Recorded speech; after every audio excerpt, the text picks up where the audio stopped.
খলিফাতুল মুসলিমিন আবু বকর সিদ্দিক রাদিয়াল্লাহু আনহু। বইটি থেকে আপনি আবু বকর সিদ্দিক রাদিয়াল্লাহু আনহু এর বংশ, ইসলামী দাওয়াত, মদিনায় হিজরত, তার বাহিনী, কীভাবে তিনি খিলাফত অর্জন করেছিলেন, এক কথায় আপনি আবু বকর সিদ্দিক রাদিয়াল্লাহু আনহু সম্পর্কে বিস্তীর্ণ বর্ণনা পাবেন এই বই থেকে। চূড়ান্ত যুদ্ধ। উভয় বাহিনী মাঠে নেমে এলে মুসাইলিমা তার বাহিনীর উদ্দেশ্যে একটি ভাষণ দেয়। সে তাদের বলে, আজ আত্মমর্যাদা প্রতিষ্ঠার দিন। আজ তোমরা হেরে গেলে ওরা তোমাদের নারীদের ধরে নিয়ে বিয়ে করবে, তবে এ বিয়ে তাদের জন্য সুখকর ভবিষ্যৎ নিয়ে আসবে না। তাই বংশমর্যাদা রক্ষার জন্য দৃঢ়তার সঙ্গে যুদ্ধ চালিয়ে যাও। নিজেদের নারীদের সম্ভ্রম হিফাজত করো। খালিদ রাদিয়াল্লাহু আনহু ইসলামী বাহিনীকে সঙ্গে নিয়ে অগ্রসর হন। তিনি এমন একটি টিলায় ওঠেন যেটা থেকে পুরো ইয়ামামা শহর পর্যবেক্ষণ করা যেত। তিনি তার বাহিনীকে সেখানে থামিয়ে দেন। এরপর পরই মুসলিম ও কাফেরদের মধ্যে তুমুল যুদ্ধ শুরু হয়ে যায়। প্রথম আক্রমণে মুসলিম বাহিনী পরাজিত হয়। বনু হানিফার যোদ্ধারা খালিদ ইবনুল ওয়ালিদের তাঁবুতে ঢুকে পড়ে। তারা উম্মু তামিমকে হত্যা করতে উদ্যত হলে মুজ্জাআ তাকে বাঁচিয়ে নেয়। সে তাদের বলে, তিনি একজন সম্ভ্রান্ত ও স্বাধীন নারী। তারা যদিও খালিদের ঘাঁটিতে ঢুকে পড়েছিল, কিন্তু এই সময় তাদের বড় ক্ষতি হয়ে যায়। তাদের নেতা রাজ্জাল ইবনু উনফুয়াকে হত্যা করে ফেলা হয়। তাকে হত্যা করেন জায়েদ ইবনুল খাত্তাব রাদিয়াল্লাহু আনহু।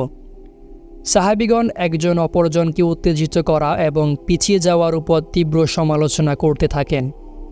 সাবিত ইবনু কায়েস ইবনু শাম্মাস বলেন, তোমরা তোমাদের সঙ্গীদের কতই না মন্দ কাজে অভ্যস্ত করে নিয়েছ। চতুর্দিক থেকে একই আওয়াজ আসছিল, খালিদ, আমাদের কাছে আসুন। ইতিমধ্যে মুহাজির ও আনসারদের একটি দল এসে পৌঁছায়। তাদের এই আগমন মুসলিম বাহিনীর জন্য আত্মরক্ষার মাধ্যম হয়ে ওঠে। বনু হানিফা তখন প্রচণ্ড বীরত্বের সঙ্গে লড়ছিল। সাহাবিগণ একজন অপরজনকে ওসিয়ত করে বলেছিলেন, হে সুরায়ে বাকারাওয়ালাগণ, আজ জাদু ভেঙে গেছে। সাবিত ইবনু কায়েস তার শরীরে সুগন্ধি মেখে কাপড় জড়িয়ে নেন। এরপর নিজের পা মাটিতে পুঁতে আনসারদের পতাকা হাতে সেখানে দৃঢ়তার সঙ্গে অবস্থান নেন। শেষ পর্যন্ত তিনি সেখানে শাহাদাত বরণ করেন। মুহাজিরগণ আবু হুযাইফার গোলাম সালিমকে বলেন, আপনি কি এই আশঙ্কা করছেন যে আপনার দিক থেকে শত্রুরা হামলে পড়তে পারে? সালিম রাদিয়াল্লাহু আনহু বলেন, এমন হলে আমি নিজেকে কোরআনের একজন অযোগ্য ধারক মনে করব। জায়েদ ইবনুল খাত্তাব রাদিয়াল্লাহু আনহু বলেছিলেন, লোকজন, তোমরা দাঁতে দাঁত চেপে শত্রুর উপর ঝাঁপিয়ে পড়ো, তীব্র বেগে সামনে অগ্রসর হও। এরপর বলেন, আল্লাহর শপথ, আমি তাদের পরাজিত করা অথবা আল্লাহর দরবারে পৌঁছা অবধি কোনো কথা বলবো না। অবশেষে তিনিও সেখানে শাহাদাতের পেয়ালায় চুমুক দেন। আবু হুযাইফা বলেছিলেন, কোরআন ধারণকারীরা, তোমরা নিজেদের কাজের মাধ্যমে কোরআনকে সাজিয়ে তোলো। এরপর তিনি শত্রু বাহিনীর উপর আক্রমণ চালিয়ে তাদের পিছু উড়িয়ে দেন এবং নিজেও আহত হন। এদিকে খালিদ ক্ষুধার্ত ভাগের মতো হামলা চালিয়ে শত্রু সারি তছনছ করে এগিয়ে যেতে থাকেন। তিনি সরাসরি মুসাইলিমার দিকে এগিয়ে যাচ্ছিলেন। তার ইচ্ছা ছিল তিনি নিজেই মুসাইলিমার মোকাবিলা করে তাকে জাহান্নামে পৌঁছে দেবেন। খালিদ উভয় বাহিনীর মাঝখানে দাঁড়িয়ে সিংহের মতো গর্জন ছেড়ে বলেন, আমি ওয়ালিদের পুত্র খালিদ, আমি আমর ও জায়েদের সন্তান। এরপর তিনি মুসলমানদের যুদ্ধ সংকেত ইয়া মুহাম্মাদা শব্দ উচ্চারণ করেন। শত্রু বাহিনীর যেই তার দিকে এগিয়ে আসছিল, তিনি তাকে জাহান্নামে পৌঁছে দিচ্ছিলেন। খালিদ মুহাজির ও আনসারদের বেদুইনদের থেকে পৃথক রেখেছিলেন। প্রত্যেক গোত্রের হাতে ছিল তার নিজস্ব পতাকা। বিপদ কোন দিক থেকে এগিয়ে আসছে বোঝার জন্য তারা পতাকাগুলোর পাশে জমে লড়াই করছিলেন। সাহাবিগণ এই যুদ্ধে অচিন্তনীয় দৃঢ়তা ও ধৈর্যের প্রমাণ দেন। তারা বারবার শত্রুর দিকে এগিয়ে যাচ্ছিলেন। শেষ পর্যন্ত আল্লাহ মুসলমানদের বিজয় দানে ধন্য করেন। কাফিররা তখন পালিয়ে যেতে থাকে। মুসলমানগণ তাদের পিছু ধাওয়া করে ইচ্ছামতো হত্যা করে। তাদের ঘাড়ে মুহুর্মুহু তরবারি চলছিল। এক পর্যায়ে তারা হাদিকাতুল মাউতে মৃত্যু বাগানে আশ্রয় নিতে বাধ্য হয়। মুহকাম ইবনু তুফাইল তাদের ওই বাগানে প্রবেশ করার ইঙ্গিত করে। অভিশপ্ত মুসাইলিমাও সেখানে আশ্রয় নেয়। আব্দুর রহমান ইবনে আবি বকর রাদিয়াল্লাহু আনহু দেখতে পান মুহকাম সেখানে তাদের উদ্দেশ্যে ভাষণ দিচ্ছে। তিনি তীর ছুটে তাকে হত্যা করে ফেলেন। তার মৃত্যুর পর তার গোত্রের লোকেরা বনু হানিফার বাগানে আশ্রয় নেয়। পরে সাহাবিগণ চারদিক থেকে বাগানটি অবরোধ করেন। এখন আমরা আলোচনা করব কিছু অসামান্য বাহাদুরি সম্পর্কে। 1. বারা ইবনু মালিকের ভাষণ। বারা ইবনু মালিক রাদিয়াল্লাহু আনহু বলেন, হে মুসলিম মুজাহিদ ভাইয়েরা, আমাকে বাগানের ভেতর ছুড়ে দাও। সাহাবিগণ তাকে ডালে উঠিয়ে বর্ষার সহায়তায় দেওয়ালের ওপারে পৌঁছে দেন। তিনি বীরত্বের সঙ্গে লড়ে দরজা পর্যন্ত পৌঁছে দরজা খুলে দেন। ফলে মুসলিম বাহিনী তীব্র বেগে বাগানে ঢুকে পড়ে। তারা ভেতরে পৌঁছে বাগানের সব দরজা খুলে দেন। মুরতাদরা তখন মুসলমানদের ঘেরোয় পড়ে ভাবে এবার আর বাঁচতে পারবে না, সত্য এসে গেছে, বাতিল বিলীন হয়ে গেছে। মুসাইলিমাতুল কাজ্জাবকে হত্যা। মুসলমানগণ মুরতাদের হত্যা করতে করতে একেবারে মুসাইলিমার নিকটবর্তী হয়ে যান। তার বাহিনীর শোচনীয় অবস্থা দেখে সে রাগে পাগলের মতো হয়ে একটি দেয়ালের ভাঙা অংশের মধ্যখানে দাঁড়িয়ে আত্মরক্ষার উপায় খুঁজছিল। শয়তান যখন তার উপর সোয়ার হতো তখন মুখ দিয়ে ফেনা বের হতে থাকত।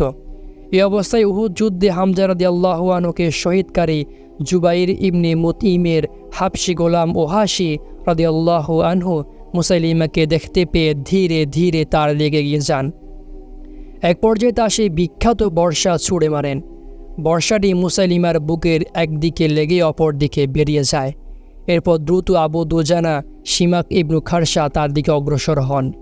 তিনি তরবারি দিয়ে আঘাত করলে সে মাটিতে লুটিয়ে পড়ে। পাশের এক মহল থেকে এক মহিলা মুসাইলিমাকে হত্যার এই দৃশ্য দেখে চিৎকার করে বলে ওঠে, সৌন্দর্যের প্রতীক আমিরকে এক কৃষ্ণকায় গোলাম হত্যা করে ফেলেছে। যুদ্ধের মাঠ এবং বাগান সব মিলিয়ে প্রায় 10,000 মুরতাদ নিহত হয়। এক বর্ণনার মধ্যে এই সংখ্যা ছিল 21,000, আর শাহাদাত 82 মুসলমানের সংখ্যা ছিল 600। অন্য এক বর্ণনায় নিহতের সংখ্যা 500 ছিল বলে উল্লেখ হয়েছে। আল্লাহই ভালো জানেন। শহীদদের মধ্যে শীর্ষস্থানীয় সাহাবিগণও ছিলেন যাদের বর্ণনা অচিরেই আসছে। খালিদ রাদিয়াল্লাহু আনহু নিহতদের পর্যবেক্ষণের উদ্দেশ্যে বের হন। মুজ্জা ইবনু মুরারা তার পেছনে পেছনে শিকলবন্দি হয়ে চলছিল। তিনি তার মাধ্যমে নিহতদের মধ্যে মুসাইলিমার ব্যাপারে নিশ্চিত হতে চাচ্ছিলেন। রাজ্জাল ইবনু উনফুয়ার কাছে দিয়ে যাওয়ার সময় খালিদ জিজ্ঞেস করেন, এই লোকটা কি মুসাইলিমা? সে বলে, না, এ হচ্ছে রাজ্জাল ইবনু উনফুয়া, সে তার থেকে অনেক ভালো। এরপর তিনি হলদে রাঙা থ্যাবডানাকি লোকের পাশ দিয়ে অতিক্রমকালে জিজ্ঞেস করেন, এই নিশ্চয়ই তোমাদের নেতা, আল্লাহ এর আনুগত্যের কারণে তোমাদের ধ্বংস করেছেন। এরপর খালিদ অশ্বারোহী বাহিনীদের ইয়ামামার আশেপাশে ছড়িয়ে দেন, যেন তারা সেখানকার দুর্গসমূহ এবং এর আশেপাশ থেকে মালসামান ও বন্দীদের নিয়ে আসে। 3. আবু আকিল আব্দুর রহমান ইবনু আবদুল্লাহ আওসি। ইয়ামামা যুদ্ধে প্রথম দিকে যারা আহত হয়েছিলেন তাদের মধ্যে আবু আকিল রাদিয়াল্লাহু আনহুও ছিলেন একজন। তিনি তীরের আঘাতে আহত হয়েছিলেন। তীরটি বের করা হলে তার বাম বাহু শিথিল হয়ে পড়ে। পরে তাকে শিবিরে নিয়ে আসা হয়। এরপর যুদ্ধ মাঠ উত্তপ্ত হয়ে উঠলে মুসলিম যোদ্ধারা যখন পিছিয়ে আসতে থাকেন তখন তিনি ব্যথায় কাতরাচ্ছিলেন। মাআন ইবনু আদিকে তিনি চিৎকার দিয়ে বলতে শুনেন, হে আনসারগণ, আল্লাহকে স্মরণ করো, শত্রুর উপর ঝাঁপিয়ে পড়ো।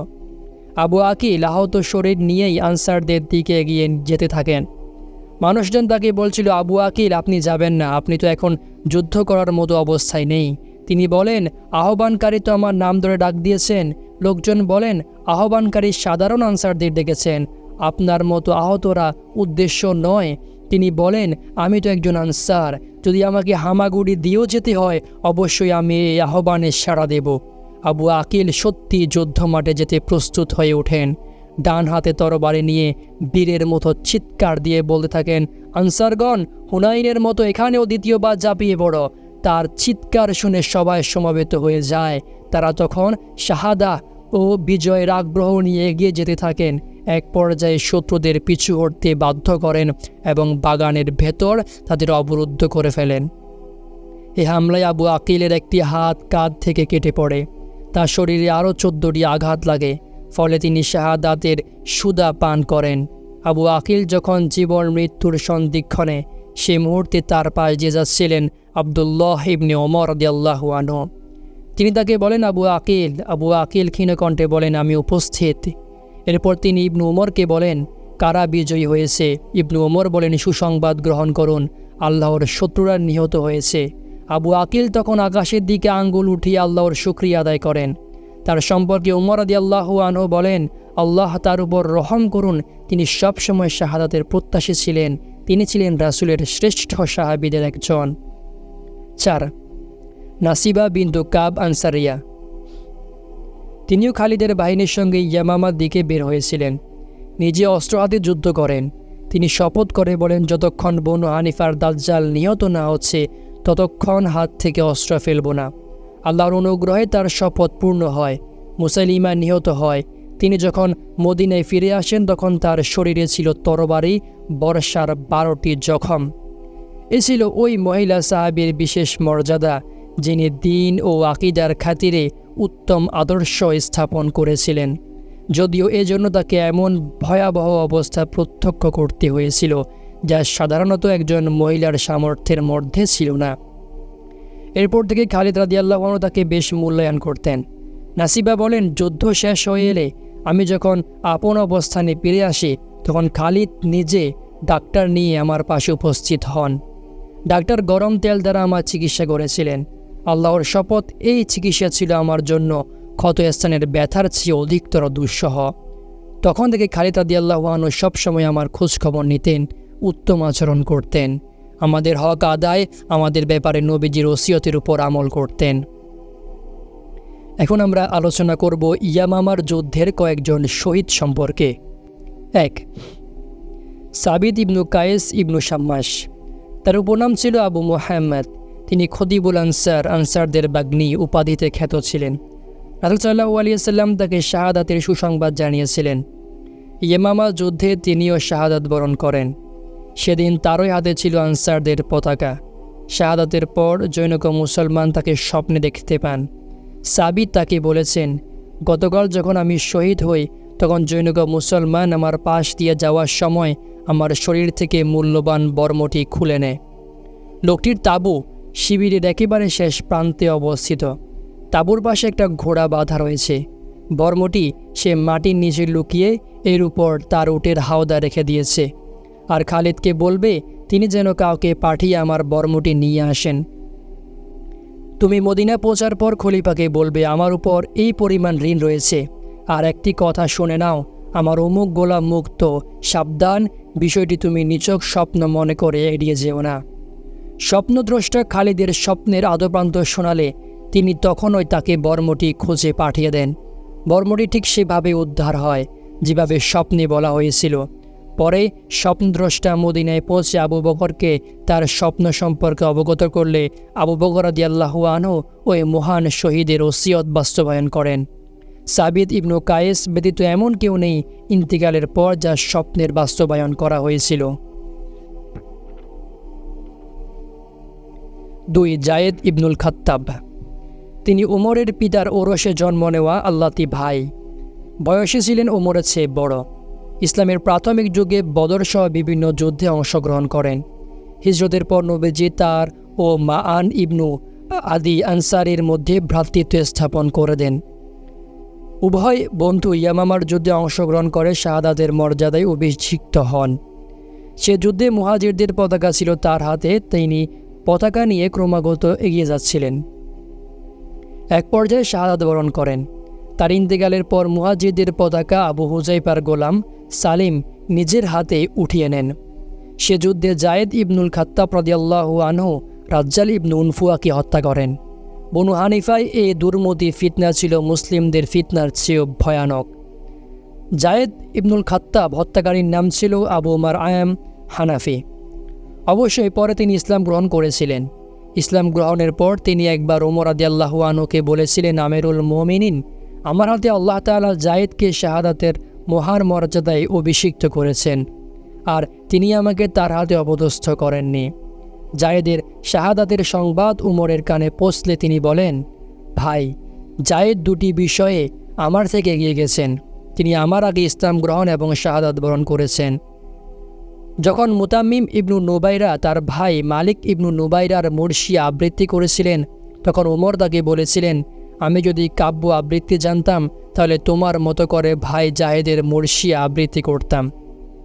উমরের কথার পিঠে মুতাম্মিম বলেন, আমার ভাইয়ের মৃত্যুটা আপনার ভাইয়ের মৃত্যুর মতো হলে আমি কখনো চিন্তা করতাম না।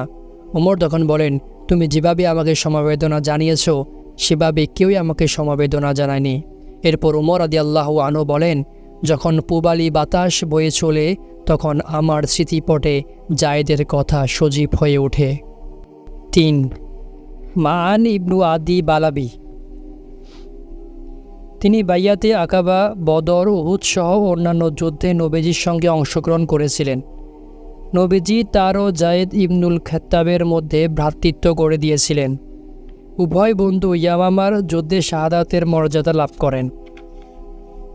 নবীজির ইন্তিকালের সময় তার অবস্থান ছিল অন্য সাহাবীদের থেকে আলাদা। সাহাবীগণ যখন কেঁদে অস্থির, যখন তারা আক্ষেপ করে বলেছিলেন, আমি যদি নবীজির আগে মারা যেতাম, ভয় হচ্ছে কি জানি আমি তার অবর্তমানে কোনো ফিতনায় পড়ে যাই, তখন মাআন বলেছিলেন, আল্লাহর শপথ, নবীজির আগে মৃত্যুবরণ আমার কাছে পছন্দনীয় নয়। আমি চাই জীবদ্দশায় তাকে যেভাবে সত্যায়ন করেছি একইভাবে তার ইন্তেকালেরও পরও সত্যায়ন করে। 4. আবদুল্লাহ ইবনে সুহাইল ইবনু আমর। আবদুল্লাহ ইবনে সুহাইল প্রথম যুগে ইসলাম গ্রহণ করেন। তিনি হাবশায় হিজরত করেছেন। এরপর সাল্লাল্লাহু আলাইহি সাল্লাম যখন মদিনায় হিজরত করেন তখন তিনি এক প্রকার বাধ্য হয়ে মক্কায় বসবাস করেছিলেন। বদর যুদ্ধের সময় কাফিরদের সঙ্গে বের হয়েছিলেন, কিন্তু মুসলিম ও কাফির বাহিনী মুখোমুখি হলে তিনি পালিয়ে মুসলিমদের দলে এসে যোগ দেন। তিনি ইয়ামামার যুদ্ধে শাহাদাত বরণ করেন। পরবর্তী সময়ে আবু বকর রাদিয়াল্লাহু আনহু হজ করতে এলে তার পিতা সুহাইলকে সমবেদনা জানাতে চান। সুহাইল তখন বলেন, আমি নবীজিকে বলতে শুনেছি শহীদগণ তাদের পরিবারের 70 জনের জন্য সুপারিশ করবে। আমার আশা আমাকে দিয়েই তার সুপারিশ শুরু হবে। সুহাইল ইবনু আমর নবীজির ইন্তিকালের সময় মক্কায় বিশাল কৃতিত্বের স্বাক্ষর রাখেন। অধিকাংশ মক্কাবাসী তখন ইসলাম থেকে ফিরে যেতে চেয়েছিল। অবস্থার ন্যায্যতা উপলব্ধি করে মক্কার শাসক আত্তাব ইবনু উসাইদ শঙ্কিত হয়ে গা ডাকা দিয়েছিলেন। সেই কঠিন মুহূর্তে সুহাইল লোকজনের উদ্দেশ্যে ভাষণ দেন। আল্লাহর প্রশংসা ও মহত্তা বর্ণনা শেষে নবীজির ইন্তিকালের আলোচনা করতে গিয়ে বলেন, তার মাধ্যমে তো ইসলাম শক্তিশালী হয়েছিল। এখন আমাদের যারা সংশয়ে ফেলবে আমরা তরবারি দ্বারা তাদের গর্দান উড়িয়ে দেব। এরপর লোকজন তাদের ইচ্ছা বদলে নেয় এবং আত্তাব ইবনু উসাইদ বাইরে বেরিয়ে আসেন। বদর যুদ্ধে সুহাইল ইবনু আমরকে গ্রেপ্তার করে মদিনায় নিয়ে আসা হয়। উমর রাদিয়াল্লাহু আনহু সুহাইলের দাঁত উবড়ে ফেলার কথা বলেন। রাসূল সাল্লাল্লাহু আলাইহি ওয়াসাল্লাম বলেন, আশা করি সে এমন অবস্থা গ্রহণ করবে যার ফলে তুমি তার সমালোচনা করতে পারবে না। 5. আবু দুজানা শিমাক ইবনু খারসা। বদর যুদ্ধে তিনি তার মাথায় লাল কাপড় বেঁধে রেখেছিলেন। এটা ছিল বীরত্ব ও বাহাদুরির প্রতীক। বর্ণিত আছে রাসূল সাল্লাল্লাহু আলাইহি ওয়াসাল্লাম তার ও উতবা ইবনু গাজওয়ানের মধ্যে ভ্রাতৃত্ব করে দিয়েছিলেন। উহুদের দিন আবু দুজানা রাসূলের সঙ্গে দৃঢ় পদে দাঁড়িয়ে থাকেন। তার হাতে আমরণ যুদ্ধের শপথ গ্রহণ করেন। সেদিন রাসূল সাল্লাল্লাহু আলাইহি ওয়াসাল্লাম তার হাতে একটি তরবারি উঠিয়ে দিলে তিনি উত্তমভাবে সেটির হক আদায় করেন। ইয়ামামার যুদ্ধে মুসাইলিমার হত্যায় তিনিও শরিক ছিলেন। এরপর তিনি নিজেও শাহাদাত বরণ করেন। জায়েদ ইবনু আসলাম বলেন, আবু দুজানা একবার অসুস্থ হয়ে পড়েন। লোকজন তখন তাকে দেখতে চান। তার চেহারা তখন জলমল করেছিল। তাকে জিজ্ঞেস করা হয়, আপনার চেহারা এত চমকাচ্ছে কেন? তিনি উত্তরে বলেন, আমি যত কাজ করেছি এর মধ্যে 2টি কাজ আমার পূর্ণ আস্থা আছে। একটি হচ্ছে আমি অহেতুক কথা বলতাম না, দ্বিতীয়ত মুসলমানদের ব্যাপারে আমার অন্তর ছিল একেবারে পরিচ্ছন্ন। ইয়ামামার যুদ্ধে তিনি অসাধারণ বীরত্ব প্রদর্শন করেছিলেন। সেদিন বাগানে প্রবেশের সময় লাফ দিতে গিয়ে তার পা ভেঙে যায়। এরপর ওই অবস্থায় যুদ্ধ চালিয়ে যেতে থাকেন। এক পর্যায়ে পরম কাঙ্ক্ষিত শাহাদাত লাভে ধন্য হন। 6. আব্বাদ ইবনু বিশর। তিনি শীর্ষস্থানীয় সাহাবীদের একজন ছিলেন। তিনি হচ্ছেন সেই মহান সাহাবী গভীর রাত পর্যন্ত রাসূলের সঙ্গে আলাপ শেষে বাড়ি ফেরার পথে যার লাঠি আলোকিত হয়ে উঠেছিল, যে আলোয় তিনি ঘর পর্যন্ত পৌঁছে গিয়েছিলেন। তিনি মুসআব ইবনু উমাইরের হাতে ইসলাম গ্রহণ করেন, যার অভিশপ্ত কাব ইবনু আশরাফের হত্যা অভিযানে অংশ নিয়েছিলেন। তিনি ছিলেন সেই মহান বীরদের একজন। রাসূল সাল্লাল্লাহু আলাইহি সাল্লাম তাকে মুজাইনা এবং বনু সালিমে জাকাত উসুলকারী হিসেবে পাঠিয়েছিলেন। তাবুক যুদ্ধে নিরাপত্তা রক্ষী বাহিনীর দায়িত্ব তার উপর অর্পণ করেছিলেন। ইয়ামামার যুদ্ধে তিনি বীরত্বের পরাকাষ্ঠা প্রদর্শন করেন। মর্যাদায় আনসারদের তিনি ব্যক্তির উপর কেউ এগিয়ে যেতে পারেননি। তারা তিনজনের সম্পর্ক ছিল বনু আব্দিল আশহালের সঙ্গে। তারা ছিলেন যথাক্রমে সাআদ ইবনু মুয়াজ, উসাইদ ইবনু হুজাইর এবং আব্বাদ ইবনু বিশর রাদিয়াল্লাহু আনহু। উম্মুল মুমিনিন আয়েশা রাদিয়াল্লাহু আনহু থেকে বর্ণিত, রাসূলুল্লাহ সাল্লাল্লাহু আলাইহি সাল্লাম আমার ঘরে তাহাজ্জুদের সালাত আদায় করেন। ইতিমধ্যে আব্বাদ ইবনু বিশরের আওয়াজ শুনে বলেন, আয়েশা, এটা কি আব্বাদের আওয়াজ? আমি বলি, হ্যাঁ। নবীজি বলেন, আল্লাহ আব্বাদের উপর রহম করুন, তিনি ইয়ামামার যুদ্ধে শাহাদাত বরণ করেন। আবু সাঈদ খুদরি রাদিয়াল্লাহু আনহু থেকে বর্ণিত, আমরা বোজাখার যুদ্ধ থেকে অবসর হলে তাকে বলতে শুনি, আবু সাঈদ, আজ স্বপ্ন দেখেছি আমার জন্য আসমান খুলে দেওয়া হয়, এরপর আবার তা বন্ধ করে নেওয়া হয়। ইনশাল্লাহ এটা আমার শাহাদাতের ইশারা। আমি বলি, আল্লাহর শপথ, আপনি সুন্দর স্বপ্ন দেখেছেন। ইয়ামামার যুদ্ধে তার অবস্থান ছিল অত্যন্ত উজ্জ্বল।